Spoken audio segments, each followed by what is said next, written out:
So, Mark, can you explain the strategy of crossing the North Channel in general? Yeah, in general, is that we want everybody to get there. I mean, I kind of wear two hats, obviously, with being a founding member of the North Channel Swimming Association, but also spend so much time with Quentin Nelson, one of the leading pilots for the North Channel. We do have a strategy. We have a general strategy. However, that changes on a minute-to-minute basis once the swim commences. So I mean, Quentin would be the guy who makes the final decision, really, in communication with the swimmer as to when the day is going to be good enough. We don't get that many good days within tidal windows here. It's very, very rare that you would get 2 or 3 good days in a row. So the strategy starts off by getting the right day, first of all. That involves a lot of weather watching. Then when you leave, whether it's on high tide, just before high tide, that makes a big difference as well. And it makes a big difference to the far side when you get to Scotland. Really, you want to try and get a push away from the coast here before you meet the main channel, which is flowing north-south, depending on what way the tide's either coming in or going out after high water, before high water. And essentially, you're trying to do it within that two tide window. Anything more than 13 and a half, 14 hours. And it proves so difficult on the far side and the Scottish side because the tide will literally grab you and kick you back away from the land again.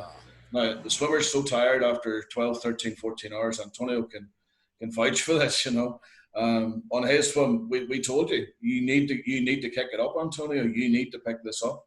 To try and get through that tidal sort of line, which is about 3 miles, 4 miles off Port Patrick, when the land starts to shallow up, you will get kicked back off away from the headlands again.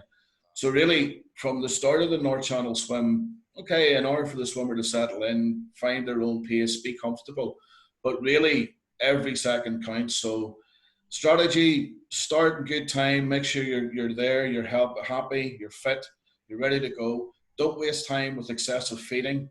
Don't waste time with excessive calms. Basically, keep your head down and keep swimming because every second, every minute will make such a difference whenever you get to the Scottish coastline. And you said you had a swimmer, 18 hours. Yeah, first time Pat Galancher up. Yeah, I was her observer. 18 hours in the water. Heroic swim, absolutely heroic swim. What we said was if you were a good cricket player, you could have hit the beach with a stone. Really? But we could not get Pat in. And it's happened to so many people. We feel so much for the swimmers when that happens. Obviously, it's devastating for the swimmer, but it's devastating for the boat crews as well. We put an awful lot into it so that the swimmer has the best experience they can here. Be that with the right pilots, with the right people in our association. We choose observers. We literally hand pick observers. I train them. And they're all experienced boat people. They all know what they're doing out there. And everybody gets so involved in the swim that it really becomes, it's heart-wrenching. I described Antonio's book that at times it's euphoric. That's a swim in the North Channel when it's good. It is absolutely euphoric. There's times in Antonio's book when it's heart-wrenching. There's times whenever we cannot get swimmers into the shore, and it's devastating for us. It really is. And it's about 2 hours to come back again, to come back over to the Northern Ireland side. And in those 2 hours, I can sympathise with what the swimmer's going through.